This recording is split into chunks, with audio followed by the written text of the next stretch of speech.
Hello everyone, कैसे हो आप सब। स्वागत करती हूँ आप सबका एक बार फिर से हमारी क्लास के अंदर। जैसे कि आपको पता है ओ लेवल एग्जाम आने वाले हैं और उसी से रिलेटेड हम एमसीक्यू सीरीज हमने स्टार्ट कर रखी है। फर्स्ट सेकंड थर्ड चैप्टर आपका कंप्लीट हो चुका है, फिफ्थ और सिक्स चैप्टर भी आपका कंप्लीट हो चुका है। अब हम फोर्थ चैप्टर से स्टार्टिंग कर रहे हैं। फोर्थ चैप्टर की एमसीक्यू करेंगे, उसके बाद एक मॉडल टेस्ट पेपर और मैं अपलोड करवाऊंगी। एक मॉडल टेस्ट पेपर हमारा ऑलरेडी हो चुका है। तो आज हम फोर्थ चैप्टर से स्टार्टिंग करते हैं। फोर्थ चैप्टर जैसे आपको पता है सीएसएस का है। इसके थ्योरी के अंदर जितने भी क्वेश्चन आते हैं वो आएंगे आपके एट्रीब्यूट से रिलेटेड। जैसे फॉन्ट का साइज बाय डिफॉल्ट कितना होता है, मैक्सिमम कितना ले सकते हैं, अलाइनमेंट के कितने वैल्यू होती है। तो एट्रीब्यूट और उनकी वैल्यू से रिलेटेड हमारे पास क्वेश्चन इस चैप्टर को देखने को मिलेंगे। जिस भी बच्चे ने प्रैक्टिकल बहुत अच्छे से कर रखा होगा उसको ये चैप्टर बहुत ही ईजी लगेगा, और जिन्होंने वैसे ऊपर ऊपर से कर रखा होगा उनको थोड़ा सा डिफिकल्टी हो सकती है। तो बिना देरी करे हम स्टार्ट करते हैं। जैसा पहला जो क्वेश्चन है आप देख पा रहे होगे स्क्रीन के ऊपर, पहला क्वेश्चन है the CSS property used to specify the transparency of an element. जब भी ट्रांसपेरेंसी शब्द आपको कहीं पे भी दिखे, मतलब ट्रांसपेरेंसी वर्ड आपको कहीं मर्जी दिखे, ट्रांसपेरेंसी किसको रिलेट करता है, ओपेसिटी को। कहीं पे भी आपका ट्रांसपेरेंसी अगर आपको दिखे वहां पे आपको किसको टिक करना है, ओपेसिटी को। क्यों? क्योंकि ओपेसिटी से ही हम उसको डार्क शेड में लेके जा सकते हैं और लाइट शेड में लेके आ सकते हैं कि मेरे को वो विजिबल कराना है या नहीं कराना, उसकी ट्रांसपेरेंसी मेरे को कितनी करनी है, मैक्सिमम करनी है या मिनिमम करनी है। तो वो हम ओपेसिटी एट्रीब्यूट से ये डिसाइड कर सकते हैं। नेक्स्ट क्वेश्चन है what is the correct syntax to place an line above the text. Text के ऊपर, जैसे ये टेक्स्ट है मेरा, सपोज करो इस टेक्स्ट के ऊपर ऐसे लाइन मेरे को ड्रॉ करनी है, तो कौन सी प्रॉपर्टी हमें यूज करनी है। प्रॉपर्टी किसकी पूछी गई है, टेक्स्ट की पूछी गई है। तो जो एट्रीब्यूट यूज होगा वो होगा आपका टेक्स्ट डेकोरेशन एट्रीब्यूट यूज होगा। बट यहाँ पे इन्होंने क्या पूछा हुआ है, अबोव द टेक्स्ट। तो लाइन थ्रो आपका ऐसे बीच में से आता है, अंडरलाइन आपका नीचे से आएगा, और ओवरलाइन का मतलब होता है टेक्स्ट के ऊपर से ऐसे लाइन आ जाएगी। तो करेक्ट आंसर इसका क्या रहेगा आपका, C is the correct answer. Next question है how can we write comment with CSS code. जैसे इससे पहले हमने एचटीएमएल वाला चैप्टर करा है। एचटीएमएल में अगर आपको कमेंट राइट करने हैं तो वहां पे हम ऐसा कुछ कमेंट यूज करते हैं लिखने के लिए। तो ये एचटीएमएल के अंदर कमेंट लिखने का तरीका है। अगर हमें जावास्क्रिप्ट में लिखना है तो डबल स्लैश का यूज करते हैं। वहीं अगर हमें सीएसएस के अंदर कमेंट का यूज करना है तो सीएसएस के अंदर हम बैक स्लैश स्टार बीच में अपना कमेंट, फिर स्लैश और बैक स्लैश हम ऐसे बंद कर देंगे। तो सीएसएस के अंदर हम कमेंट ऐसे डालेंगे, एचटीएमएल में ऐसे डाले जाते हैं, और जावास्क्रिप्ट में आपके कमेंट ऐसे डाले जाते हैं। तो कमेंट का क्वेश्चन इंपॉर्टेंट है, हर बार एग्जाम में देखने को मिलता है। तो तीनों में से किसी का भी आपसे कमेंट का सिंटेक्स पूछा जा सकता है।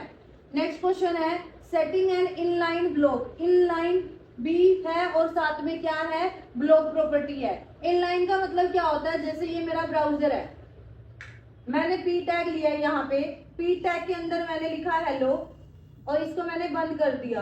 ऐसे ही एक और पी टैग लिया, फिर दोबारा से मैंने हेलो वर्ड यूज किया एंड देन पी टैग को मैंने बंद किया। अगर आप इसकी आउटपुट देखोगे तो ये कैसे आएंगे, एक हेलो यहाँ पे आएगा और दूसरा हेलो आपका नेक्स्ट लाइन में आएगा। दैट मीन्स देखो यहाँ पे इतना सारा स्पेस ये खाली है, बट ये यहाँ पे नहीं आएगा, ये नेक्स्ट लाइन से स्टार्ट होगा। चाहे आप इसमें एक वर्ड ही क्यों ना लिखो, एक लेटर ही क्यों ना लिखो, ये फिर भी ब्राउजर की जितनी भी विड्थ होती है उतनी ऑक्यूपाई कर लेते हैं। कौन? आपके ब्लॉक एलिमेंट। ब्लॉक एलिमेंट वो एलिमेंट होते हैं जो ब्राउजर की पूरी विड्थ को अपने पास रख लेते हैं। साथ में जो ब्लॉक एलिमेंट होते हैं उस पर हाइट भी काम करती है, उस पर विड्थ भी। मीन्स आप इनकी हाइट और विड्थ दोनों प्रॉपर्टी क्या कर सकते हो, वो कर सकते हो, रिस्ट्रिक्ट कर सकते हो, कम भी कर सकते हो और ज्यादा भी कर सकते हो। अब हम बात करते हैं इनलाइन की। इनलाइन एलिमेंट कौन से होते हैं? इनलाइन एलिमेंट जैसे मैं एग्जांपल देती हूँ आपका स्पैन का। स्पैन के अंदर मैंने सेम यही वर्ड यूज किया हेलो, और स्पैन को मैंने यहाँ पे बंद किया। ऐसे ही एक स्पैन टैग और लिया मैंने, उसके अंदर भी मैंने हेलो लिखा और स्पैन टैग को मैंने क्या कर दिया, क्लोज कर दिया। अगर आप इसकी आउटपुट के ऊपर जाओगे तो इसकी आउटपुट क्या दिखेगी स्पैन की। जैसे ये हमारा ब्राउजर है, ये पहला स्पैन है और ये दूसरे स्पैन की आउटपुट है, बीच में सिर्फ एक स्पेस आएगा यहाँ पे, तो ये स्पैन एलिमेंट है। तो जो इनलाइन एलिमेंट होते हैं वो उतनी ही स्पेस ऑक्यूपाई करेंगे जितने में उनका कंटेंट मैक्सिमम आ रहा है, उससे एक्स्ट्रा वो स्पेस ऑक्यूपाई नहीं करते। दूसरे एलिमेंट का जो कंटेंट है वो आप आ सकता है नेक्स्ट। तो इनलाइन एलिमेंट में ना तो हाइट काम करती है और ना तो विड्थ, मतलब कि जितनी है इनकी हाइट और विड्थ उतनी ही रहेगी। अगर आप इस बॉक्स की हाइट और विड्थ को ज्यादा करने की ट्राई करोगे तो वो नहीं पॉसिबल, बट ब्लॉक में ये सारी चीजें हाइट भी कर सकते हो, विड्थ भी कर सकते हो, ये होती है। बट अगर आपने यूज करी है inline block, it means inline तो है वो, जितनी उसको जगह चाहिए उतनी ही ऑक्यूपाई करेगा, उतना ही स्पेस लेगा, बट साथ में ब्लॉक प्रॉपर्टी को भी वो करेगा। ब्लॉक में क्या यूज करते हो, हाइट इंक्रीज डिक्रीज कर सकते हो, विड्थ इंक्रीज डिक्रीज कर सकते हो। तो इनलाइन का मतलब है इनलाइन की प्रॉपर्टी रहेगी, जितना स्पेस है उतना लेगा, प्लस हाइट और विड्थ भी यहाँ पे आप अप्लाई कर सकते हो। तो जो ये प्रॉपर्टी है ये आप किसके थ्रू लगाते हो, क्या यूज करते हो इसके लिए, इसके लिए हम लगाते हैं डिस्प्ले, और डिस्प्ले की वैल्यू इनलाइन भी हो सकती है, डिस्प्ले की वैल्यू ब्लॉक भी हो सकती है। अगर आप चाहते हो दोनों ही प्रॉपर्टी वो फॉलो करे तो आप यहाँ पे लिख सकते हो डिस्प्ले ब्लॉक। तो करेक्ट आंसर क्या आ जाएगा इसका, A is the correct answer. बढ़ते अपने अगले क्वेश्चन की तरफ। अगला क्वेश्चन है हमारा, अगला क्वेश्चन है which of the following CSS selector are used to specify a group of element. अगर आपको एक ग्रुप ऑफ एलिमेंट के ऊपर फॉर्मेटिंग अप्लाई करनी है, जैसे हम क्या यूज करते हैं, सीएसएस सिलेक्टर के बारे में पूछा है, आपको पता है ग्रुप सिलेक्टर होते हैं, टैग सिलेक्टर होते हैं, आईडी सिलेक्टर होता है, एट्रीब्यूट सिलेक्टर होता है, क्लास सिलेक्टर होता है, अलग अलग सिलेक्टर की अलग अलग वर्किंग होती है। यहाँ पे क्या बोला गया है हमें, ग्रुप ऑफ एलिमेंट। आप किसका यूज करोगे, या तो हम यूज कर सकते हैं ग्रुप सिलेक्टर का अगर दिया हो तो, अगर ग्रुप सिलेक्टर ऑप्शन में ना हो फिर हम किसके साथ जाएंगे, क्लास सिलेक्टर के साथ। हम आईडी के साथ नहीं जाएंगे। आईडी के साथ क्यों नहीं जाएंगे, क्योंकि आईडी क्या होती है, यूनिक होती है। आईडी एक एलिमेंट पे ही अप्लाई होगी, जैसे पी टैग के लिए आईडी बनाई है तो वो पी टैग पे ही अप्लाई आप करोगे, आप दूसरों पे अप्लाई नहीं करोगे उसको। तो ये थियोरटिकल है वैसे, बट प्रैक्टिकली आप देखोगे आईडी को आप हर एलिमेंट पे यूज कर सकते हो, बट थियोरटिकल में ये चीजें हैं कि आईडी यूनिक होती है, एक एलिमेंट पे आईडी लगेगी आपकी, आप आईडी को रिपीट नहीं कर सकते। बट क्लास क्या है, क्लास को आप कहाँ पे यूज कर सकते हो, ग्रुप ऑफ एलिमेंट के ऊपर, जब सेम एलिमेंट के जैसे कई सारे हैं, H1 भी है, पी टैग भी है, H2 भी है, इन सब के ऊपर सेम फॉर्मेटिंग अप्लाई करना चाहते हो। वैसे तो ग्रुप सिलेक्टर आना चाहिए बट ग्रुप नहीं है, तो सेकंड ऑप्शन हमारा क्या होगा, क्लास सिलेक्टर। तो करेक्ट आंसर इसका क्या आ जाएगा, क्लास सिलेक्टर आ जाएगा। अगला क्वेश्चन देखो, how do you select element with class name text. Class का नाम क्या है, टेक्स्ट है, और क्लास की क्या पहचान होती है, आगे क्या लगा होता है, डॉट। तो जिसमें भी आगे डॉट लगाओ इट मीन्स वो क्या है, क्लास है, और जिसके आगे हैश लगाओ उसका मतलब वो क्या है, आईडी है। स्टार से कोई स्टार सेलेक्ट नहीं होता, बट यूनिवर्सल सिलेक्टर की पहचान आपकी स्टार होती है, बट उसके आगे आप कुछ लिखते नहीं हो, उसको ऐसे ही लिखोगे। तो करेक्ट आंसर इसका आ जाएगा बी। बढ़ते अपने अगले क्वेश्चन की तरफ। अगला क्वेश्चन है हमारा, विच of the flowing Which of the following is the correct syntax to link an external style sheet in the HTML? External style sheet मतलब कि अलग से आपने स्टाइल शीट ले रखी है, आपको वो अप्लाई करनी है, तो उसका सिंटेक्स आपको पूछ रखा है। तो जो टैग हम यूज करते हैं वो टैग आपका लिंक के 3 एट्रीब्यूट यूज करते हैं। सबसे पहला एट्रीब्यूट है आरईएल। आरईएल की फुल फॉर्म होती है रिलेशन। रिलेशन में हम बताते हैं कि क्या रिलेशन है जिसको हम यहाँ पे लेके आ रहे हैं, तो क्या है वो एक स्टाइल शीट है, तो यहाँ पे रिलेशन में हम लिखेंगे स्टाइल शीट। दूसरा एट्रीब्यूट यहाँ पे होता है एच रेफरेंस। एच रेफरेंस में हम क्या डालेंगे, जो भी हमारी स्टाइल शीट का नाम है, जैसे हमारी स्टाइल शीट का नाम है W3CS, हमारी स्टाइल शीट का नाम है .CSS, उसकी एक्सटेंशन होगी। और तीसरा एट्रीब्यूट होता है हमारा टाइप। ये टाइप यूज करो ना करो कंपलसरी नहीं होता, बट ये 2 एट्रीब्यूट आपको यूज करने होते हैं।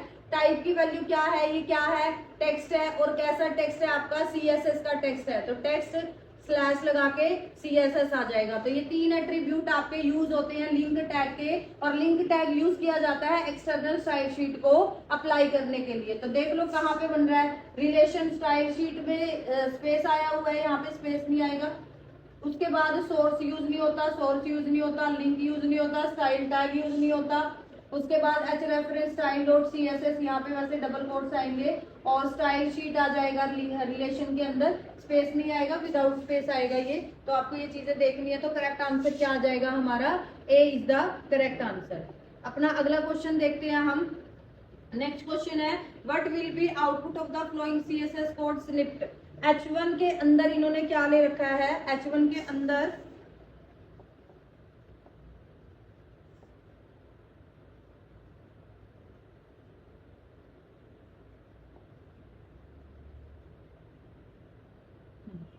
H1 के अंदर इन्होंने क्या लिया, देखो H1 यहाँ पे इसको अगर सिलेक्टर की पूछे तो ये कौन सा सिलेक्टर है, ये है आपका टैग सिलेक्टर। क्या नाम है इसका, टैग सिलेक्टर। और यहाँ पे क्या कर रखा है, कौन सी प्रॉपर्टी अप्लाई कर रखी है, कलर। कलर को आप प्रॉपर्टी भी बोल सकते हो और क्या बोल सकते हो, एट्रीब्यूट। ग्रीन को आप क्या बोलोगे, ग्रीन एट्रीब्यूट की क्या है, वैल्यू है। तो कई बार ये क्वेश्चन पूछा जाता है कि कलर को क्या बोलेंगे, कलर को एट्रीब्यूट भी बोल सकते हैं, प्रॉपर्टी भी बोल सकते हैं। और ग्रीन है ये इसकी क्या है, वैल्यू है। तो सारे जितने भी H1 होंगे उनका जो टेक्स्ट का कलर है वो कैसा हो जाएगा, ग्रीन हो जाएगा। एरर नहीं आएगा, हेडिंग बिकम ग्रीन या हेडिंग बिकम डार्क ग्रीन। तो डार्क ग्रीन हो जाएगी आपकी हेडिंग्स, नथिंग एप्पल ऐसा नहीं होगा। तो सी इज द करेक्ट आंसर। तो सी आंसर आ जाएगा इसका। बढ़ते अपने अगले क्वेश्चन की तरफ। अगला क्वेश्चन है, which of the following CSS property is used to make the text bold. अगर आपको टेक्स्ट बोल्ड करना है तो कौन सी प्रॉपर्टी हम यूज करेंगे। देखो यहाँ पे मैंने स्टार्टिंग में ही आपको बोला था प्रॉपर्टी अच्छे से याद होनी चाहिए, प्लस उनकी वैल्यू अगर आपको अच्छे से लर्न है तो आपको इस चैप्टर में कोई प्रॉब्लम होगी नहीं। तो यहाँ पे इन्होंने किसके बारे में पूछा है, टेक्स्ट को बोल्ड करना है। तो टेक्स्ट को बोल्ड करने के लिए कौन सी प्रॉपर्टी यूज करते हैं, टेक्स्ट वेट का यूज किया जाता है, सॉरी फॉन्ट वेट का यूज किया जाता है। और उसकी वैल्यू क्या रखेंगे हम, बोल्ड। और बाय डिफॉल्ट उसकी वैल्यू क्या होती है, नॉर्मल होती है। तो करेक्ट आंसर इसका क्या आ जाएगा, बी आ जाएगा। फॉन्ट वेट का यूज करेंगे हम। टेक्स्ट डेकोरेशन की वैल्यू अगर पूछूं तो अंडरलाइन होती है, ओवरलाइन होती है, और एक और होती है आपकी यहाँ पे अंडरलाइन है, ओवरलाइन है, फर्स्ट ही था ये हमारा, और एक होती है आपकी स्ट्राइक थ्रो। तो ये सारी आपकी टेक्स्ट डेकोरेशन की वैल्यू है। और फॉन्ट की वेट बोल्ड होता है और नॉर्मल होता है। अगला क्वेश्चन देखो, which of the following CSS property is use for controlling the layout. अगर आपको लेआउट को कंट्रोल करना है, मीन्स उसकी हाइट और विड्थ को कंट्रोल करना है, तो कौन सी प्रॉपर्टी आप यूज करोगे, डिस्प्ले प्रॉपर्टी। अभी थोड़ी देर पहले हमने देखी थी चीजें कि हाइट विड्थ अगर आपको किसी की कम करनी है, जितने भी एलिमेंट आप यूज कर रहे हो, तो वो आप डिस्प्ले प्रॉपर्टी से कर सकते हो। नेक्स्ट क्वेश्चन है, which of the following are part of the CSS box model. CSS box model में क्या क्या चीजें हम यूज करते हैं। CSS बॉक्स मॉडल में एक तो आपका क्या आएगा, बॉर्डर आता है, इसमें एक पैडिंग आती है, एक आपका क्या आएगा, मार्जिन आता है, और प्लस कंटेंट भी होता है। कई ऑप्शन में कंटेंट मिलेगा, कईयों में नहीं मिलेगा, बट ये तीन तो कंपलसरी है, आपको बॉक्स मॉडल में मिलेंगे ही मिलेंगे। जब भी आप कोई भी एलिमेंट क्रिएट करते हो तो बाय डिफॉल्ट उसकी पैडिंग और मार्जिन होता है। बॉर्डर आप दे रहे हो या नहीं दे रहे हो उसके ऊपर डिपेंड करता है। तो ये सारी प्रॉपर्टी आपकी किसके अंदर होती है, बॉक्स मॉडल के अंदर होती है।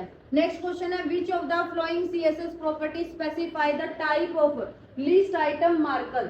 मार्कर कौन सा होता है लिस्ट के आइटम के लिए, जैसे मैंने ओवल यूज करी है, आगे क्या लगाएगा, बाय डिफॉल्ट 1 2 3 नंबरिंग होती है। मैं अगर अनऑर्डर लिस्ट यूज कर रही हूँ तो आगे बाय डिफॉल्ट क्या लगाता है, ये डिस्क लगी होती है, यहाँ पे नंबर लगे होते हैं। तो ये क्या है, इनको क्या बोलते हैं, इनको मार्कर बोला जाता है। और ये किस प्रॉपर्टी से आते हैं, किस एट्रीब्यूट से आते हैं, तो इसके लिए हम यूज करते हैं लिस्ट स्टाइल टाइप। और यहाँ पे हम वैल्यू देंगे कि हमें क्या चाहिए, मेरे को डिस्क में चाहिए, मेरे को अपर, यहाँ पे हम यूज करेंगे अपर अल्फा में चाहिए, ऐसे करके। तो ये एट्रीब्यूट की वैल्यूज होती है, ये भी हमें ध्यान में होनी चाहिए। तो आपको ये अच्छे से क्लियर होनी चाहिए। बढ़ते अपने अगले क्वेश्चन की तरफ। अगला क्वेश्चन है, which of the following properties use to align text in CSS। अगर CSS के अंदर आपको टेक्स्ट को अलाइन करना है तो कौन सी प्रॉपर्टी हम यूज करेंगे। देखो HTML में हम सीधा ही अलाइन का यूज करते थे, बट CSS में किसका यूज करेंगे, टेक्स्ट अलाइन का। 3 होती है इसमें, लेफ्ट, राइट और सेंटर। ऐसे ही V अलाइन भी होता है, टॉप होता है, मिडल होता है और बॉटम होता है। तो ये आपको पता होना चाहिए। तो टेक्स्ट अलाइनमेंट के लिए हम टेक्स्ट हाइफन अलाइन प्रॉपर्टी का यूज किया जाता है। नेक्स्ट है, which of the following CSS property specify the stack order of element. Stack order का मतलब क्या होता है, जैसे ये मेरी एक इमेज है, इस इमेज के ऊपर एक इमेज और लेके आई, इसके ऊपर एक इमेज और लेके आई, इसके ऊपर मैंने कुछ कंटेंट लिखा, तो सबसे ऊपर कौन है हमारी, ये वाला पार्ट है, उसके बाद ये वाला एलिमेंट है और उसके बाद ये वाला एलिमेंट है। मतलब एक एलिमेंट के ऊपर दूसरे एलिमेंट को रखना, उसको क्या बोला जाता है। ये चीजें अगर हम कर पा रहे हैं तो कौन सी प्रॉपर्टी के थ्रू कर पाते हैं, जेड इंडेक्स के थ्रू। जेड इंडेक्स की वैल्यू हम देते हैं, माइनस में भी दे सकते हैं और पॉजिटिव में भी दे सकते हैं, दोनों में इसकी वैल्यू हो सकती है, जिससे ये बताता है कि ये आपका सबसे नीचे जाएगा या सबसे ऊपर आएगा। जैसे MS वर्ड में आप यूज करते हो ना, फ्रंट में भेजने के लिए, बैकवर्ड में भेजने के लिए और फ्रंट में यूज करने के लिए, वही सेम यहाँ पे जेड इंडेक्स का काम है, डिट्टो वही काम है इसका। What are the uses of CSS pseudo element. जो सूडो एलिमेंट है उनका यहाँ पे वर्किंग पूछ रखी है, क्या क्या वर्किंग होती है। Style specified part of an element, एक एलिमेंट के स्पेसिफिक पार्ट के ऊपर ही अप्लाई होता है, जरूरी नहीं है पूरे के पूरे एलिमेंट के ऊपर अप्लाई हो। जैसे मैं चाहती हूँ कि पैराग्राफ का सिर्फ पहला लेटर क्या हो, कैपिटल हो, उसके ऊपर फॉर्मेटिंग अप्लाई करना चाहती हूँ, तो उसके ऊपर भी आप क्या कर सकते हो, with the help of pseudo code ये कर सकते हो। जैसे एंकर टैग है, एंकर टैग में मेरे को चाहिए कि जो विजिटेड है उसका कलर कैसा हो जाए, उसका कलर आपका येलो हो जाए, तो सिर्फ विजिटेड के ऊपर होगा, बाकी एंकर टैग के ऊपर कोई फर्क नहीं पड़ेगा। तो एक स्पेसिफिक पार्ट पे जब आपको फॉर्मेटिंग अप्लाई करनी है तो आप सूडो एलिमेंट का यूज कर सकते हो। स्टाइल द फर्स्ट लेटर और लाइन ऑन एन एलिमेंट। अब जैसे पैराग्राफ है, कोई भी एलिमेंट है आपका, उसके पहले लेटर के ऊपर फोकस करना है या पहली लाइन के ऊपर फोकस करना है, तो ये भी आप सूडो एलिमेंट की हेल्प से कर सकते हो। इंसर्ट कंटेंट बिफोर और आफ्टर द एलिमेंट। तो जैसे मैंने 4 पैराग्राफ ले रखे हैं, एक यहाँ पे 2 3 4, मैं दूसरे वाले पे चाहती हूँ, मैं बिफोर और आफ्टर वाले पे कुछ चेंजेस चाहती हूँ कि ऊपर भी स्पेस आए और नीचे भी स्पेस आए, तो बिफोर और आफ्टर भी आप ये यूज कर सकते हो। तो ये सारे ही सूडो क्लास की क्या है, यूजेस हैं, तो इसका करेक्ट आंसर क्या आ जाएगा, डी आ जाएगा। अगला क्वेश्चन देखते हैं, which is not a valid CSS type. CSS के कितने टाइप होते हैं, CSS के 3 टाइप होते हैं, एक इंटरनल होता है, एक एक्सटर्नल होता है और एक आपका इनलाइन होता है। तो देखो इनलाइन भी है, एक्सटर्नल भी है। एम्बेडेड को क्या बोला जाता है, इंटरनल ही बोला जाता है। तो कई बार अगर ये ना आए आपका और एम्बेडेड आए तो ठीक रहेगा आपका, तो इंटरनल एम्बेडेड एक ही बात होती है, बट आउटलाइन कोई भी आपका CSS का टाइप नहीं होता, तो करेक्ट आंसर इसका सी आ जाएगा। अगला क्वेश्चन देखो, which is not a valid background property of CSS। CSS की वैलिड बैकग्राउंड प्रॉपर्टी कौन सी है, बैकग्राउंड इमेज हमने करा था, बैकग्राउंड कलर हमने किया है, बैकग्राउंड पोजीशन किया है हमने, बट बैकग्राउंड इटरेट कोई पोजीशन नहीं होती बैकग्राउंड की, तो करेक्ट आंसर क्या आ जाएगा इसका, बैकग्राउंड इटरेट आ जाएगा। जैसे कलर की बात करें तो कलर में हमने RGB देखा था, RGBA भी देखा है, HSL भी देखा है, HSL-A के थ्रू भी हमने चीजें देखी है, और उसके बाद हमने हेक्सा कोड के थ्रू भी बैकग्राउंड कलर अप्लाई किया था। बैकग्राउंड इमेज में आपने ग्रेडियंट कलर का भी यूज किया था। मल्टीपल इमेजेस जब आपको यूज करनी है तो आपने URL की हेल्प से मल्टीपल इमेज को भी इंसर्ट किया है। तो ये सारी चीजें हैं, तो आपको ये सारी प्रॉपर्टी और इनकी वैल्यूज अच्छे से पता होनी चाहिए, क्योंकि पेपर में कोई भी प्रॉपर्टी से रिलेटेड कुछ भी पूछ सकता है आपको। नेक्स्ट क्वेश्चन देखो, what does the inherit value of for a property do. Inherit का मतलब क्या होता है, जैसे मैंने यहाँ पे p टैग लिया और इसके अंदर मैंने div टैग लिया, div के अंदर मैंने कुछ चीजें लिखी, div टैग को मैंने बंद किया और नीचे मैंने p टैग को बंद कर दिया। div के ऊपर मैंने फॉर्मेटिंग लगाई, फॉन्ट का कलर लगा दिया, मैंने साइज लगा दिया और मैंने टेक्स्ट भी लगा दिया, यहाँ पे टेक्स्ट डेकोरेशन भी कर दी मैंने इसकी अंडरलाइन। तो उसके बाद अब यही सेम प्रॉपर्टी मैं किस पे ऊपर अप्लाई करना चाहती हूँ, div के ऊपर अप्लाई करना चाहती हूँ, तो यहाँ पे आप इनहेरिट प्रॉपर्टी का यूज कर सकते हो कि जो भी इसके पेरेंट के ऊपर चीजें अप्लाई हुई है वही सेम चीज आपको रिपीट ना करना पड़े, सिर्फ इनहेरिट प्रॉपर्टी आप लिखोगे तो वही सारी चीजें आपके div के अंदर भी अप्लाई हो जाएगी। क्यों हो जाएगी, क्योंकि p आपका पेरेंट है और div इसका चाइल्ड है, तो चाइल्ड अपने पेरेंट की प्रॉपर्टी को क्या कर सकता है, गेन कर सकता है। तो देख लो ऐसा कैसा है, तो inherit the value of the parent element, तो पेरेंट एलिमेंट की वैल्यू को क्या कर लेगा, इनहेरिट कर लेगा। कौन कर लेगा, चाइल्ड एलिमेंट कर लेगा। तो बढ़ते अपने अगले क्वेश्चन की तरफ। अगला क्वेश्चन है हमारा, what does CSS stand for. CSS की फुल फॉर्म पूछ रखी है यहाँ पे, तो क्या फुल फॉर्म होती है, कास्केडिंग स्टाइल शीट CSS की फुल फॉर्म होती है। आपको लग रहा होगा कि ऐसे क्वेश्चन आते हैं, ऐसे ही क्वेश्चन आते हैं, HTTP की फुल फॉर्म, HTML की फुल फॉर्म, बेसिक क्वेश्चन भी कई बार पूछे जाते हैं हमसे, तो ये क्वेश्चन भी आपको अच्छे से आने चाहिए। नेक्स्ट क्वेश्चन है हमारा, what is the purpose of CSS in web development. Web development में CSS का क्या पर्पज है। जैसे सबसे पहले हमें अगर वेब डिजाइनिंग सीख रही होती है तो सबसे पहले हम क्या सीखते हैं, HTML किस लिए यूज करी जाती है, बेसिक स्ट्रक्चर बनाने के लिए। अगर हमें वेब पेज वेबसाइट का स्ट्रक्चर तैयार करना है तो हम किसकी सहायता से कर सकते हैं, HTML की हेल्प से कर सकते हैं। अगर मेरे को डिजाइनिंग करनी है, उस वेब पेज या वेबसाइट को अट्रैक्टिव बनाना है, तो मैं किसका यूज करूंगी, CSS का। मतलब डिजाइन जहां पे वर्ड यूज आए तो वहां पे कौन यूज होगा, CSS। फंक्शनैलिटी ऐड ऑन करनी है, उसको इनहांस करना है फंक्शनैलिटी को, फिर हम किसको यूज करेंगे, हम यूज करेंगे जावास्क्रिप्ट को। तो ऑप्शन में देख लो सीएसएस में डिजाइनिंग से रिलेटेड स्ट्रक्चर आपका एचटीएमएल तैयार करता है, सर्वर साइड से कोई लेना देना नहीं होता आपका सीएसएस का। डायनेमिक वेब कंटेंट नहीं क्रिएट होता, क्या होता है, आप स्टाइलिंग करते हो और साथ में क्या करते हो, फॉर्मेटिंग करते हो वेब कंटेंट की।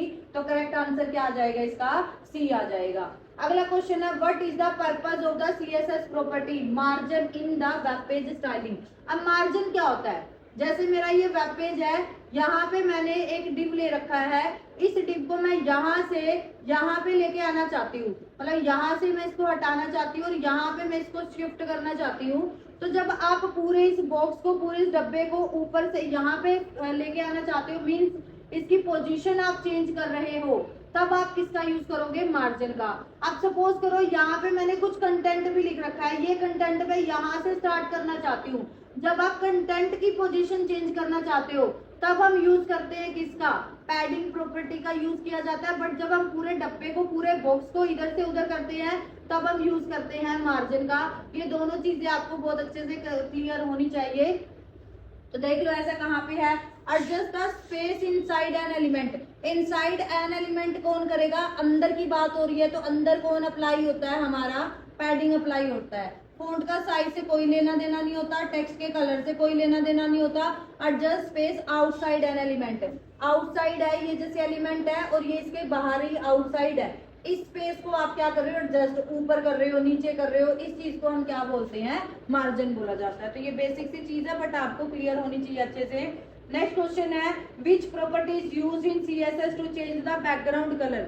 सीएसएस के अंदर पूछ रखा है बैकग्राउंड कलर अगर आपको चेंज करना है तो कौन सी हम लगाएंगे, बीजी कलर यहाँ पे नहीं आएगा। क्यों, क्योंकि बीजी कलर हम कहाँ पे यूज करते हैं, एचटीएमएल के अंदर हम यूज करते हैं बीजी कलर को। कलर हम यूज नहीं करते, बैक कलर हम यूज नहीं करते, तो इसका करेक्ट आंसर आपका बैकग्राउंड कलर आएगा, B is the correct answer. तो ये बाय मिस्टेक यहाँ से ये बीजी हो गया है, बट इसका सही आंसर क्या आएगा आपका, बी आ जाएगा। अगला क्वेश्चन है which of the following CSS list property are correct. List property, list की प्रॉपर्टी क्या होती है, जैसे लिस्ट आपकी ऑर्डर्ड लिस्ट में होती है, अनऑर्डर लिस्ट में होती है, लिस्ट आइटम आपके यूज करे जाते हैं। तो ये सारी चीजें देखते हैं हम। Set different list item marker for order list. Order list के लिए अलग अलग मार्कर हम लगा सकते हैं कि मेरे को 1 2 3 चाहिए, मेरे को अल्फाबेट में चाहिए, मेरे को स्मॉल अल्फाबेट में, मेरे को रोमन में चाहिए, मेरे को क्या चाहिए। उसके बाद अगला क्वेश्चन है set different list item marker for unorder list के लिए कर सकते हैं। Set an image as the list item marker. तो हम क्या कर सकते हैं, इन मार्कर की जगह इमेज भी इंसर्ट कर सकते हैं हम। लिस्ट स्टाइल टाइप में जाके यूआरएल देके आप इमेज लगा सकते हो वहां पे। तो ये तीनों ही आपके करेक्ट हैं, तो सही आंसर क्या आ जाएगा इसका, डी आ जाएगा। अगला क्वेश्चन देखो what this code will happen. क्या होगा जब हम इस कोड को रन करेंगे, पी स्टाइल कलर ब्लू। तो जो पैराग्राफ में जितना भी टेक्स्ट हमने लिख रखा है उसका कलर कैसा हो जाएगा आपका, ब्लू कलर हो जाएगा। नथिंग हैपन, एरर, नन, तो क्या हो जाएगा, ब्लू कलर हो जाएगा हमारा। नेक्स्ट देखो, नेक्स्ट क्या क्वेश्चन है इसमें। नेक्स्ट क्वेश्चन है which of the flowing selector select the element that is the targeted in the URL. URL के अंदर हमने क्या करना है, टारगेटेड एलिमेंट को करना है, मतलब कि कहाँ पे जाके वो ओपन होगा आपका। जैसे मैंने एंकर टैग यूज किया, एंकर टैग एएच रेफरेंस, और यहाँ पे मैंने कोई भी पेज लिख दिया।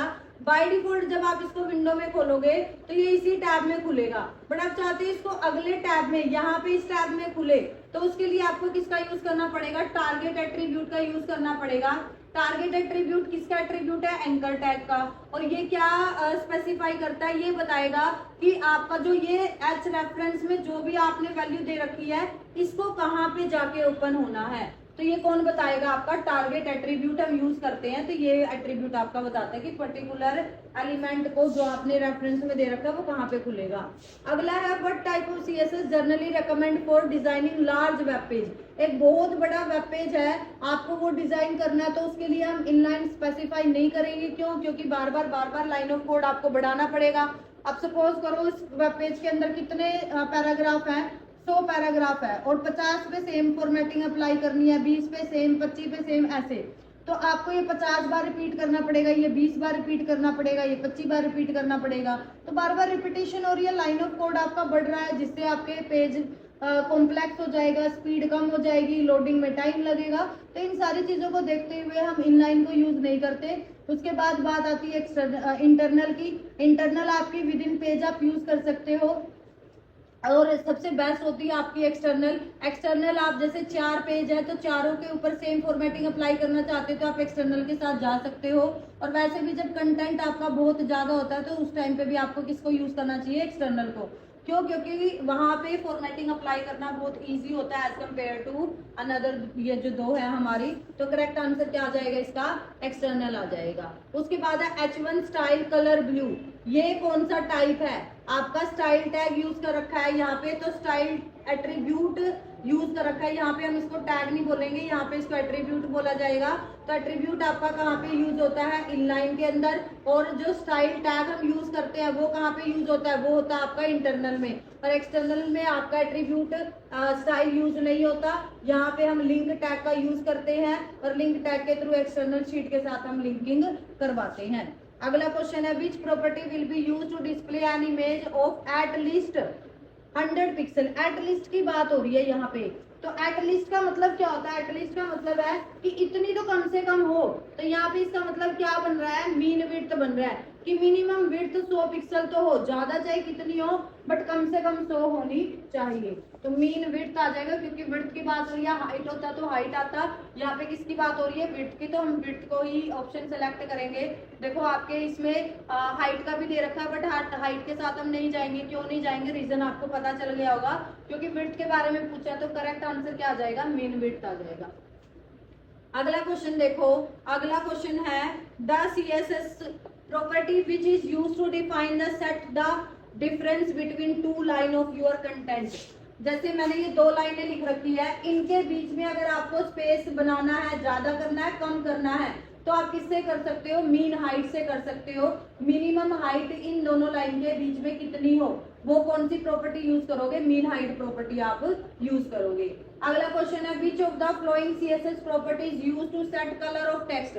अगर आपको टेक्स्ट का कलर चेंज करना है तो यहाँ पे कलर की स्पेलिंग गलत है, प्लेट यूज नहीं करते, टेक्स्ट डेकोरेशन भी यूज नहीं करते, क्या करते हैं, सिंपल कलर एट्रीब्यूट का हम यूज करेंगे। अगला है, which of the following CSS property set the shadow for box element. यहाँ पे किसके बारे में पूछा है, बॉक्स मॉडल के बारे में, सॉरी बॉक्स एलिमेंट के बारे में पूछ रखा है। बॉक्स एलिमेंट के ऊपर अगर आपको क्या लगानी है, शेडो लगानी है, तो आप किसका यूज करोगे, बॉक्स हाइफन शेडो का यूज करोगे। शेडो में बेसिकली आपकी 4 वैल्यू होती है। जैसे मैंने लिखा 2 पिक्सल, उसके बाद स्पेस देके मैंने लिखा 2 पिक्सल, फिर मैंने लिखा 3 पिक्सल, और उसके बाद मैंने बोला रेड कलर। तो ये हॉरिजॉन्टल में, फिर वर्टिकल में, और फिर ये ऑफसेट है शेडो का, और ये कलर है आपकी शेडो का। तो ये 4 वैल्यू होती है आपकी शेडो की, अच्छे से पता होनी चाहिए आपको। और यहाँ पे बॉक्स और शेडो के बीच में आपका हाइफन आएगा। अगर 2 ऑप्शन है, एक में हाइफन है, एक में नहीं है, फिर आप हाइफन वाले को सिलेक्ट करोगे। और अगर बॉक्स शेडो और कोई ऑप्शन ही नहीं है, फिर तो आपको इसको ही टिक करना है, क्योंकि कई बार वैसे भी आपकी टाइपिंग मिस्टेक भी हो जाती है। तो करेक्ट आंसर क्या आ जाएगा, बी आ जाएगा। अगला है, which is the correct CSS syntax written inside the style tag. Inline style tag कब यूज करते हैं हम, यहाँ पे पूछ रखा है हमसे कि स्टाइल टैग में ठीक कौन सा है। बॉडी टैग यूज कर रखा है, फॉन्ट साइज, ठीक है ये बॉडी। उसके बाद हाइफन कोलन यूज कर रखे हैं, गलत है। Body font size is equal to use कर रखा है, यहाँ पे भी इज इक्वल टू यूज कर रखा है। इज इक्वल टू की जगह हम CSS में किसका यूज करते हैं, कोलन का यूज करते हैं। तो करेक्ट आंसर क्या आ जाएगा आपका, ए आ जाएगा। नेक्स्ट क्वेश्चन है आपका, नेक्स्ट क्वेश्चन पूछ रखा है, what is the default value of the position property. Property की डिफॉल्ट वैल्यू आपसे पूछी गई है कि जो पोजीशन है आपकी उसकी डिफॉल्ट वैल्यू क्या आएगी। तो आप पोजीशन यूज करो चाहे ना यूज करो, डिफॉल्ट उसकी क्या रहेगी, वैल्यू स्टैटिक ही रहेगी। How do you select all P element inside a div element. मतलब क्या बोल रहा है, ये div है, div के अंदर क्या यूज कर रखे हैं, div के अंदर यूज कर रखा है P, और इन सभी P को आप टारगेट करना चाहते हो, तो आप कैसे यूज करोगे, डिसेंडेंट सेलेक्टर। अगर आपको जानो div और P के बीच में क्या आ जाएगा, स्पेस आ जाएगा। तो ये कौन सा सेलेक्टर आपका, इसका नाम है डिसेंडेंट सेलेक्टर। div यहाँ पे किसका काम कर रहा है, div यहाँ पे काम कर रहा है पेरेंट का, और P कैसे रिएक्ट कर रहा है, एक चाइल्ड की तरह। तो div के अंदर जितने भी P होंगे, चाहे 1000 P हो, सबके ऊपर अप्लाई हो जाएगी ये चीजें। तो ये कैसे यूज होगा आपका, div स्पेस देके पी आपका आ जाएगा, वो आपका कौन सा नाम इसका क्या है, डिसेंडेंट सेलेक्टर। जितने भी पी होंगे, चाहे वो डायरेक्ट चाइल्ड हो पी के, चाहे वो इनडायरेक्ट चाइल्ड हो। डायरेक्ट इनडायरेक्ट कैसे, जैसे मैंने यहाँ पे डिव टैग लिया,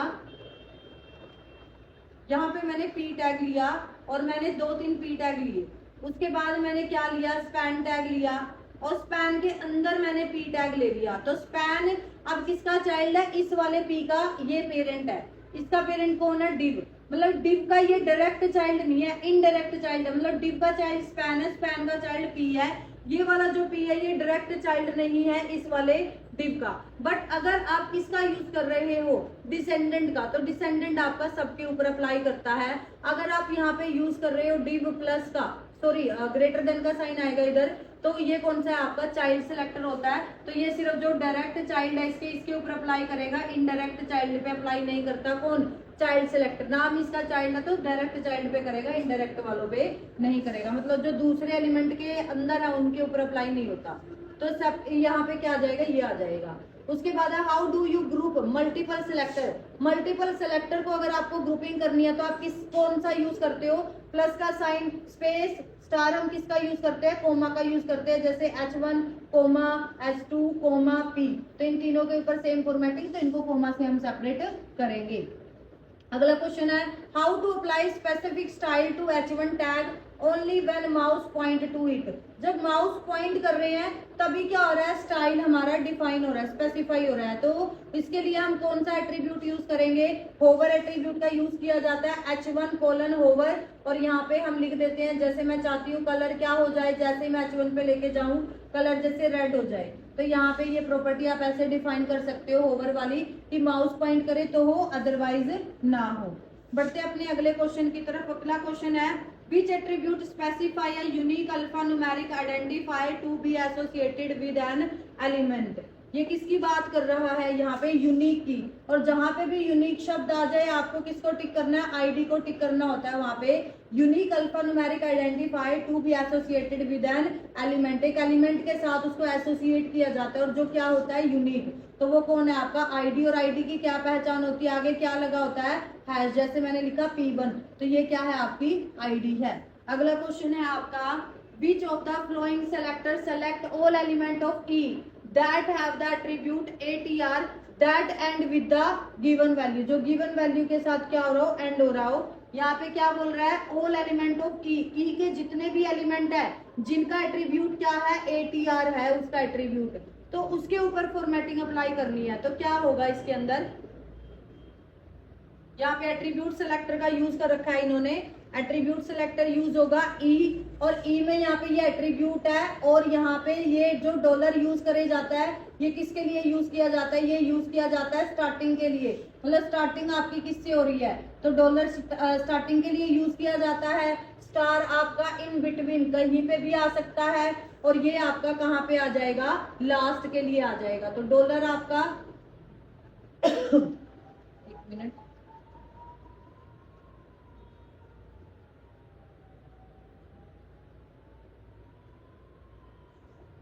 एक बार ये क्रॉस चेक करना है मेरे को लग रहा है ये वाला आपका किस में यूज होता है, ये वाला साइन आपका स्टार्टिंग में यूज होता है, डॉलर आपका एंडिंग में यूज होता है, और स्टार आपका इन बिटवीन, कहीं मर्जी कोई वैल्यू हो उसको वो सिलेक्ट कर लेगा। एक बार मैं क्वेश्चन देख लेती हूँ दोबारा से।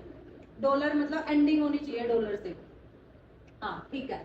क्या बोल रहा है ये, एंड बोल रहा है। तो एंड विद, यहाँ पे किसका यूज कर रखा है, ये एंड विद गिवन वैल्यू। जब एंडिंग की बात हो रही हो ना, और एट्रीब्यूट यहाँ पे हमसे पूछा है, तो पहली बात यहाँ पे क्या लग रहा है, हमारा एट्रीब्यूट लग रहा है। एट्रीब्यूट सिलेक्टर का यूज कर रखा है इन्होंने यहाँ पे। एक मिनट,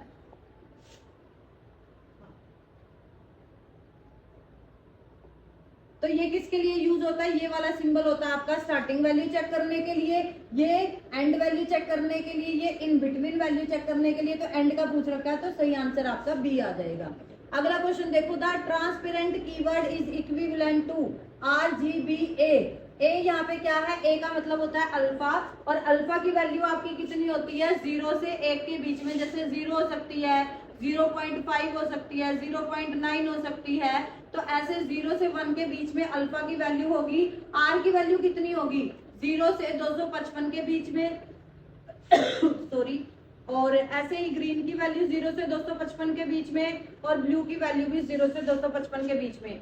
तो ये तीनों का कॉम्बिनेशन करके हम क्या कर सकते हैं, मिलियंस ऑफ कलर क्रिएट कर सकते हैं। तो RGBA आपको पता ही है, HTML आपकी केस सेंसिटिव लैंग्वेज नहीं है, तो कैपिटल में लिखो स्मॉल में लिखो कोई दिक्कत नहीं है, बट स्पेलिंग और ये सिंटेक्स सेम होना चाहिए। जैसे यहाँ पे RGBA स्पेस दे रखा है तो ये नहीं होगा आपका, यहाँ पे भी RGBA के बीच में स्पेस है, RGB ये सारा कैपिटल में लिख रखा है इन्होंने, तो RGBA यहाँ पे 255 255 255 इन्होंने ले रखा है। अच्छा ठीक है, ट्रांसपेरेंसी की बात हो रही है, ट्रांसपेरेंट अगर आपको दिखाना है तो उसको 000 सेट करोगे आप। ये वाला भी ठीक है आपका, 255 पे आई थिंक ब्लैक कलर यहाँ पे आएगा और 00 पे व्हाइट कलर आएगा। एक बार क्रॉस चेक कर लेंगे हम इसको, इस वाले क्वेश्चन को। तो यहाँ पे ट्रांसपेरेंट अगर आपको दिखना है तो आप 00 सेट कर दोगे, ठीक है। अगला क्वेश्चन देखो, when we write image SRC image.png, what is image.png। तो यहाँ पे image.png के बारे में बोल रखा है, क्या है देखो, इमेज क्या है, ये img क्या है आपका टैग है, SRC क्या है आपका एट्रीब्यूट है, और img.png ये क्या है, ये इसकी वैल्यू है। तो करेक्ट आंसर इसका क्या आएगा, वैल्यू। तो ये क्या है, वैल्यू है आपकी, ठीक है। अगला क्वेश्चन देखो, which of the flowing selector select sibling. Sibling को सेलेक्ट करना है तो कौन सा सेलेक्टर आप यूज करोगे यहाँ पे, तो ये वाला टिल्ड सिंबल हम यूज करते हैं सेलेक्ट करने के लिए सिबलिंग को। तो जर्नल सिबलिंग सेलेक्टर है ये, सिबलिंग सेलेक्टर, सिबलिंग को सिलेक्ट करने के लिए हम इसका यूज करते हैं। अगला क्वेश्चन देखो, which of the following property is use to set the face of a font.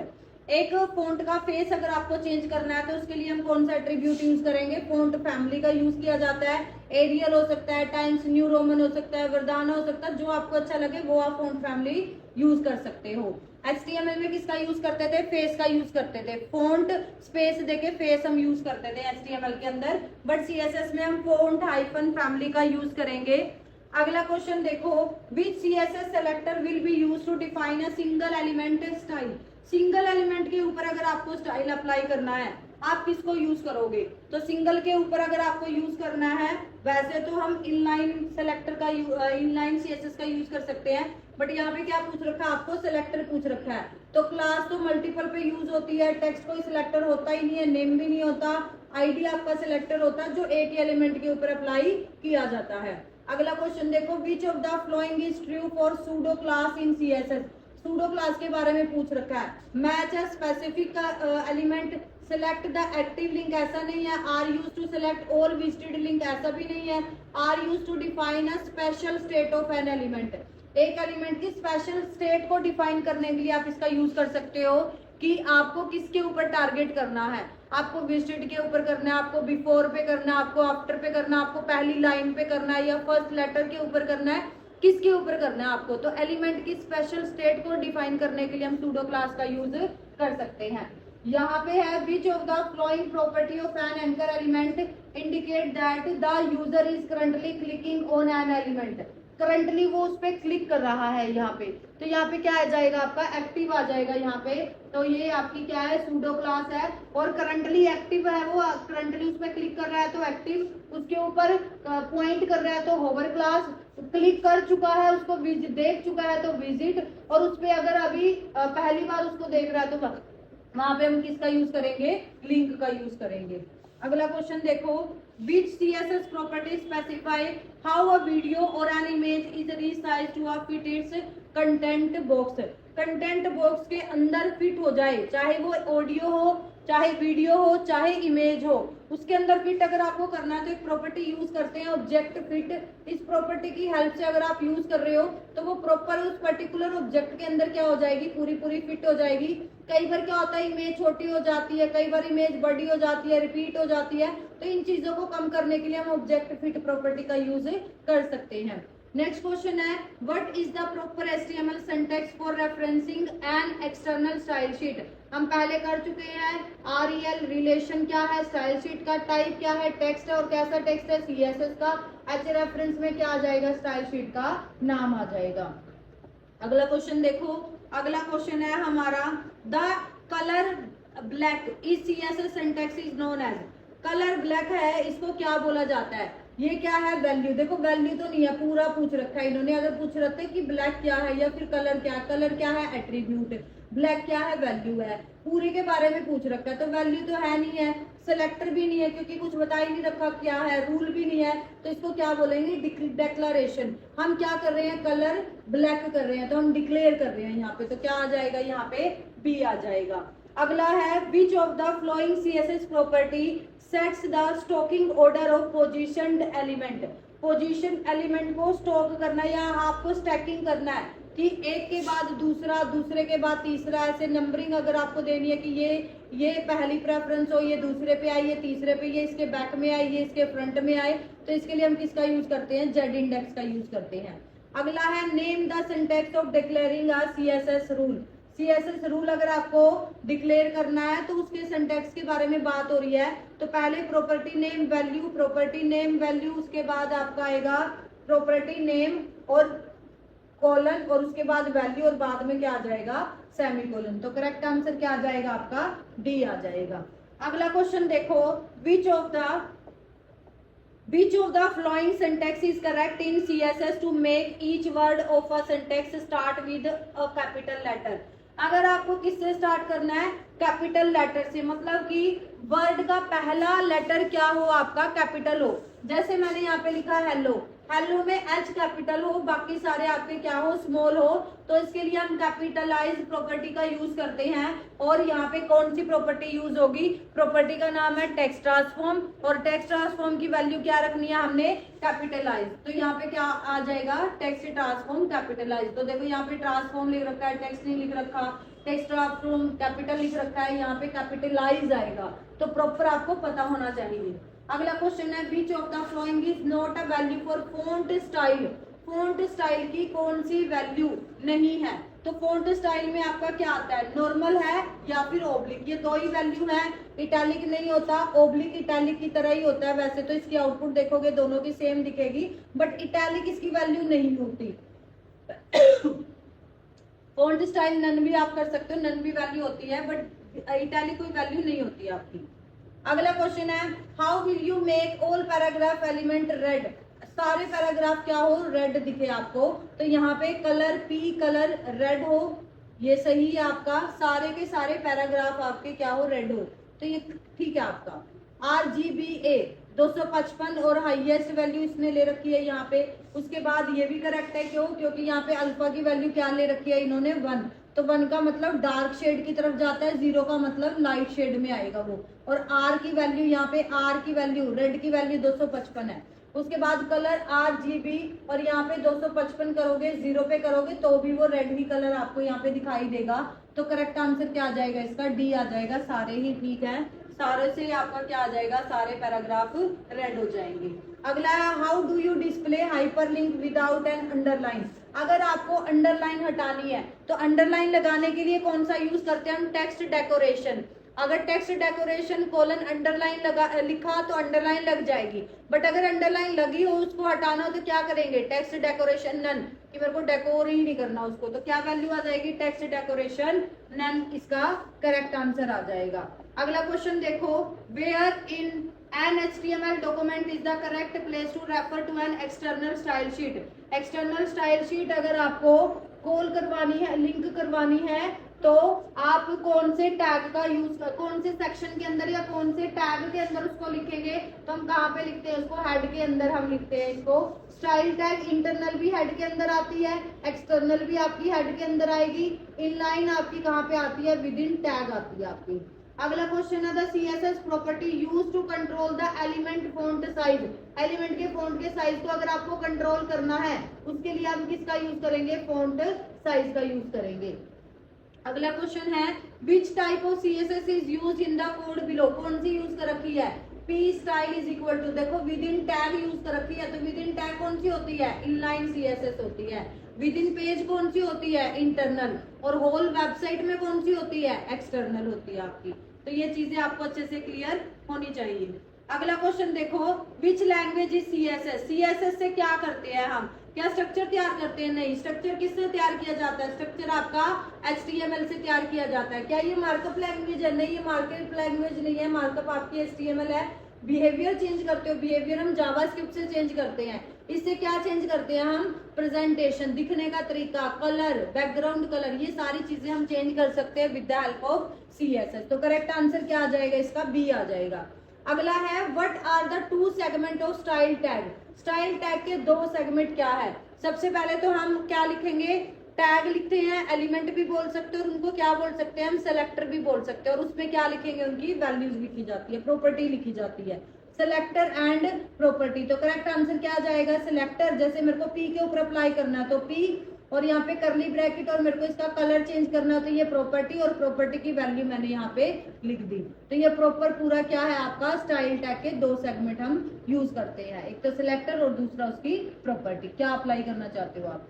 If an element have margin value 20 pixel top है, 20 पिक्सल बॉटम है, मतलब टॉप और बॉटम सेम है, 30 pixel right, 30 pixel left, left और right आपका same है, तो आप क्या यूज करोगे। तो यहाँ से आप यूज कर लो, यहाँ पे मार्जिन पहले 20 आएगा, उसके बाद कोमा लगा के 30 आएगा। तो इसका मतलब क्या है, टॉप और बॉटम आपका सेम है, लेफ्ट और राइट आपका सेम है, जब 2 वैल्यू दी होती है। और जब 3 दी होती है तो ये क्या आएगी आपकी, टॉप, ये लेफ्ट, ये बॉटम, और ये कहाँ पे आएगी, राइट। तो कई बार ये भी पूछा जाता है कि कौन सी वैल्यू कहाँ पे आती है। तो जैसे ऐसे चलती है ना हमारी, तो पहले आपका टॉप आएगा, फिर लेफ्ट आएगा, फिर बॉटम आएगा, और फिर क्या आएगा आपका, राइट। तो ये आपको अच्छे से याद होना चाहिए। कई बार ये पूछा जाता है कि इसमें लेफ्ट की वैल्यू बताओ कितनी है, बॉटम की वैल्यू बताओ कितनी है, तो आपको अच्छे से क्लियर होना चाहिए।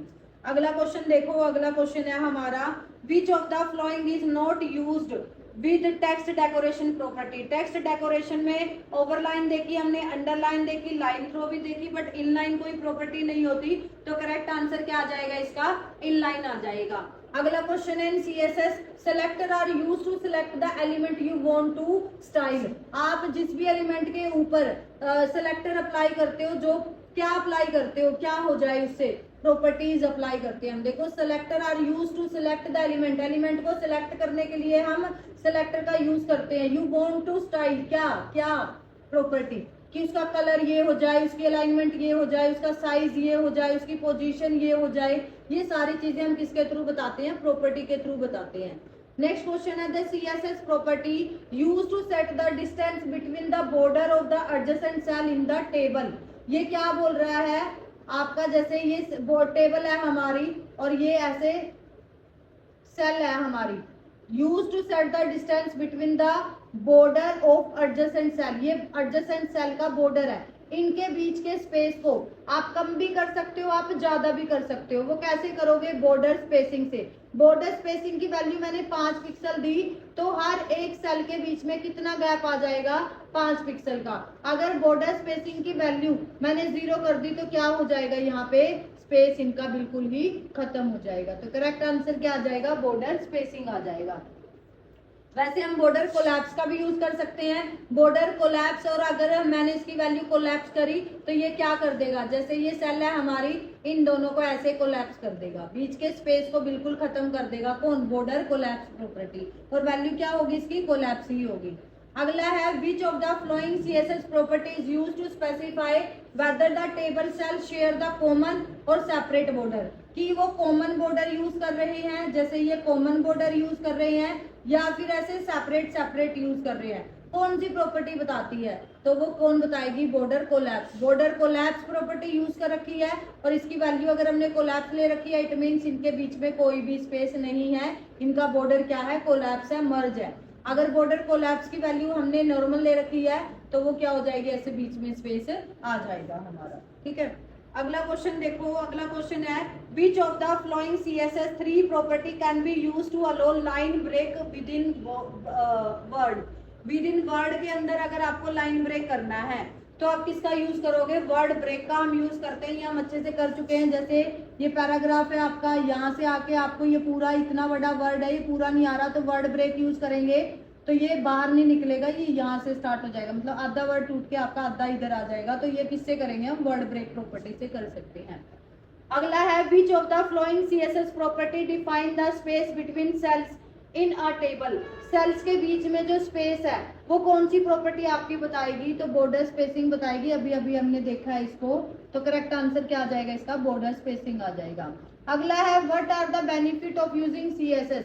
अगर आप CSS यूज कर रहे हो तो क्या होगा, easier to maintain and update, maintain और अपडेट करना इजी होता है। Greater consistency in design, design में ग्रेटर कंसिस्टेंसी आती है।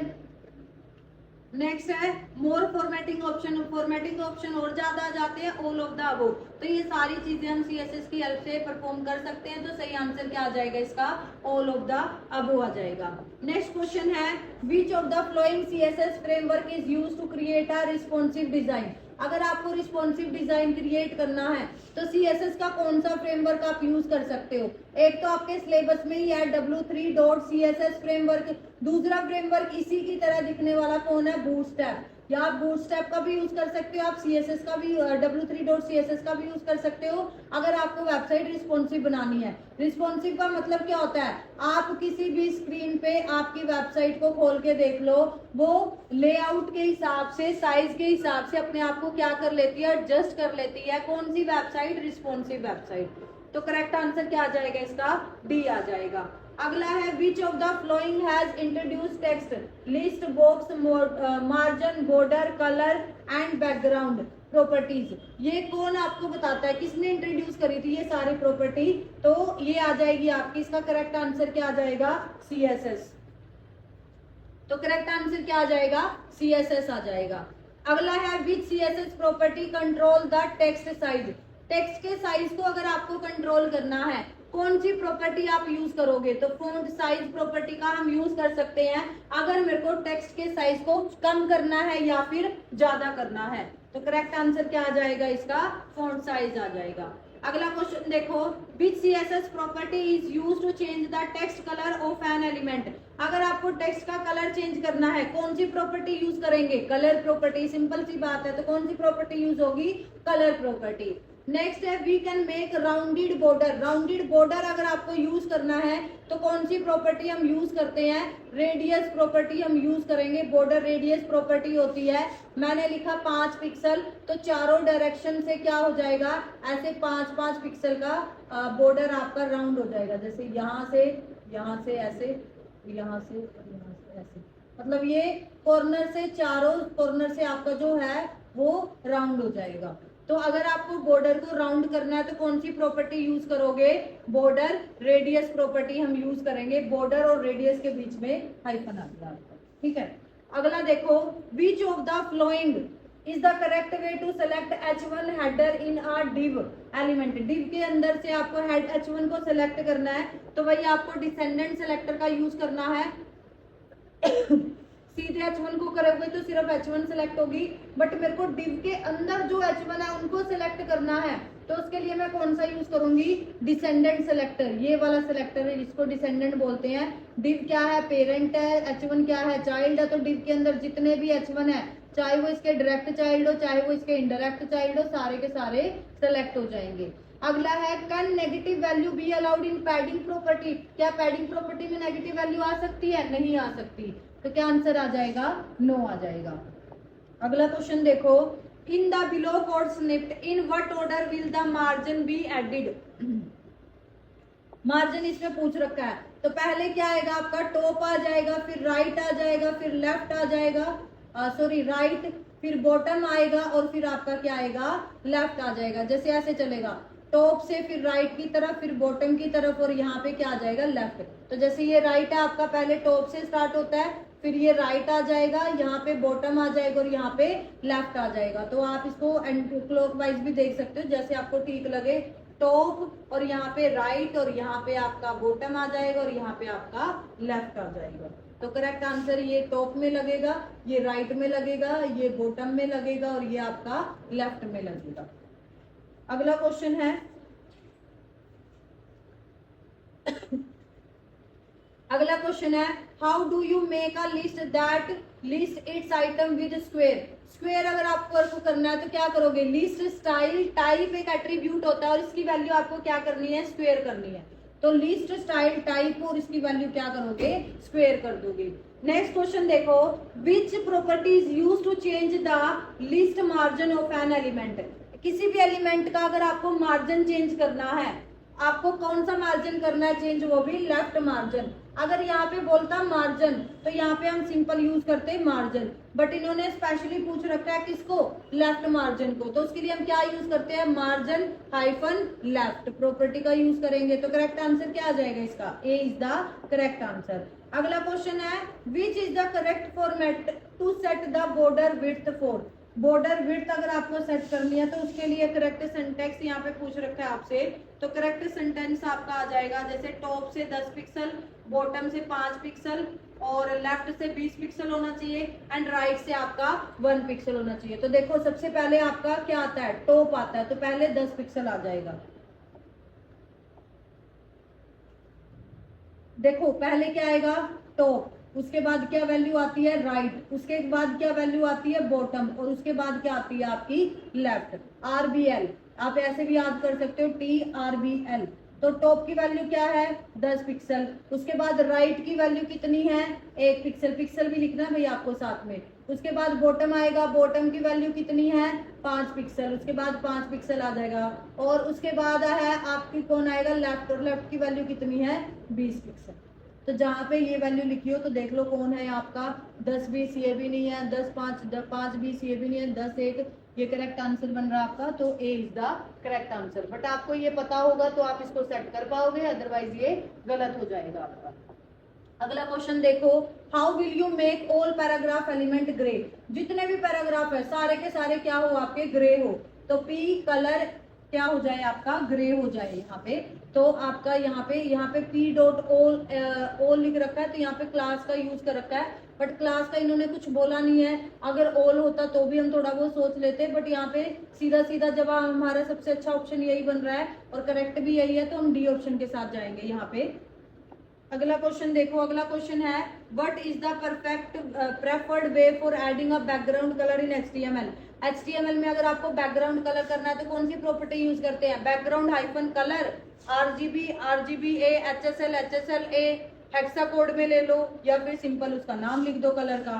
तो बॉडी स्टाइल और बैकग्राउंड कलर में क्या आ जाएगा, उसका कलर का नाम। तो करेक्ट आंसर आपका ये बनेगा। तो बैकग्राउंड येलो ऐसा भी नहीं होता, ऐसा भी नहीं होता, और ये भी नहीं होता, तो करेक्ट कौन बना आपका, C is the correct answer. तो आई होप आपको ये क्वेश्चन अच्छे से लर्न हो गए होंगे, समझ आ गए होंगे। कोई डाउट है तो आप मेरे से क्वेरी कर सकते हो, और जैसे इसके अभी और भी MCQ रहते हैं वो हम नेक्स्ट पार्ट में डिस्कस करेंगे, कंप्लीट कर लेंगे अपने 4th चैप्टर को। उसके बाद हम मॉडल टेस्ट पेपर करेंगे, एंड देन आपका 7th और 8th चैप्टर बच जाएगा। उसके बाद फिर हम वो वाले चैप्टर स्टार्ट करेंगे। तो आई होप आपको अच्छे से समझ आ गया होगा। थैंक यू, मिलते हैं अपनी नेक्स्ट वीडियो में।